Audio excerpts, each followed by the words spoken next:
Breaking news కరకట్టపై ఉన్న చంద్రబాబు నివాసంపై దాడి కేసులో మాజీ మంత్రి జోగి రమేష్ హైకోర్టును ఆశ్రయించారు. ఈ కేసులో ముందస్తు బెయిల్ ను మంజూరు చేయాలని హైకోర్టులో పిటిషన్ దాఖలు చేశారు. ఈ నెల 8న జోగి రమేష్ పిటిషన్ విచారణకు వచ్చే అవకాశాలు ఉన్నాయి. వైసీపీ అధికారంలో ఉన్నప్పుడు అప్పటి ప్రతిపక్ష నేత చంద్రబాబు నివాసంపై జోగి రమేష్ తన అనుచరులతో కలిసి దాడికి యత్నించాడు. అడ్డు వచ్చిన పోలీసులపై వాగ్వాదానికి దిగారు. అప్పట్లో ఈ ఘటన రాష్ట్ర వ్యాప్తంగా సంచలనం సృష్టించింది. తాజాగా కూటమి ప్రభుత్వం అధికారంలోకి రావడంతో చంద్రబాబు ఇంటిపై జరిగిన దాడి కేసులో దోషులను అదుపులోకి తీసుకోబోతున్నారనే ఊహాగానాల నడుమ మాజీ మంత్రి జోగి రమేష్ ముందస్తు బెయిల్ కోసం హైకోర్టును ఆశ్రయించడం మరింత ఆసక్తికరంగా మారింది.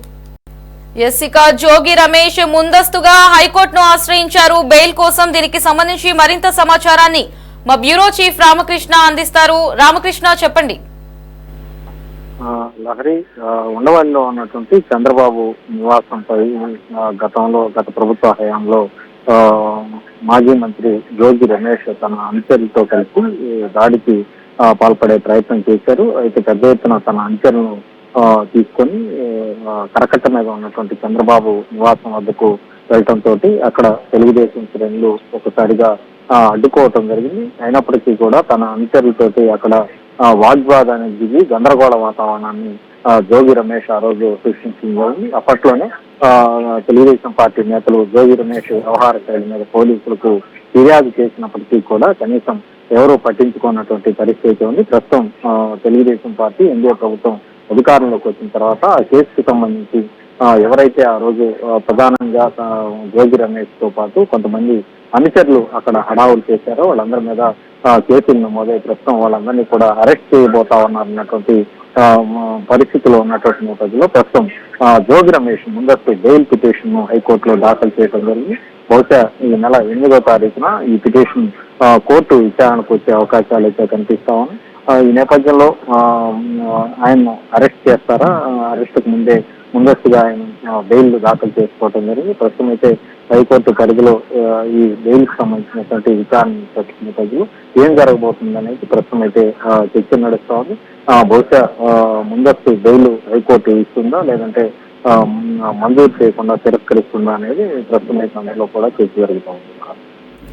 ఎస్ రామకృష్ణ, మరి హైకోర్టు వాదన ఎప్పటిలోగా పూర్తవబోతోంది? మనకి ఎప్పుడు పూర్తి సమాచారం లభించనుంది?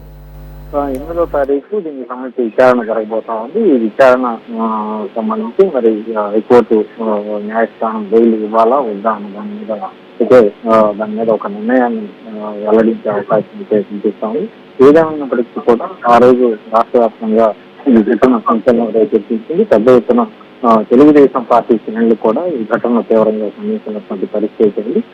గతంలో ఒక మాజీ ముఖ్యమంత్రిగా ఉన్నటువంటి చంద్రబాబు ఇంటి మీదకే దాడికి ప్రయత్నించే యత్నం చేయడం అనేది ఆ రోజుల్లో ఉన్నటువంటి పరిస్థితిని అందరూ కూడా ముఖ్యంగా ఖండించారు. అయితే అయినప్పటికీ కూడా మంత్రి అప్పటి మంత్రిగా ఉన్నటువంటి జోగి రమేష్ మాత్రం ఏమాత్రం కూడా తన తప్పును ఒప్పుకోని పరిస్థితి, సమర్థించుకునే ప్రయత్నం చేశారు.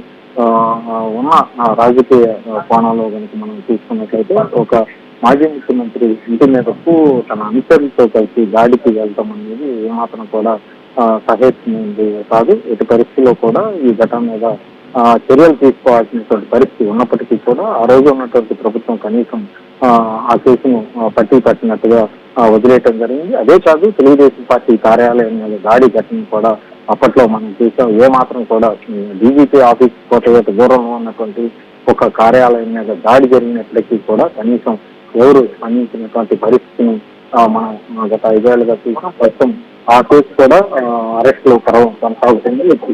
అయితే విజయవాడ సంబంధించి గుంటూరుకి సంబంధించి చాలా మంది నేతలను కూడా ఇప్పటికే అరెస్ట్ చేసి వాళ్ళందరూ కూడా జైళ్లకు తరలించినటువంటి పరిస్థితి ఉంది. ఇంకా చాలా ఘటనలు ఉన్నాయి. వాటి మీద కూడా ఇప్పుడిప్పుడే పోలీసుల యాక్షన్ ప్రారంభించిందని చెప్పాలి. చాలా మందిని కూడా అరెస్ట్ చేస్తున్న పరిస్థితులు అయితే కనిపిస్తారు.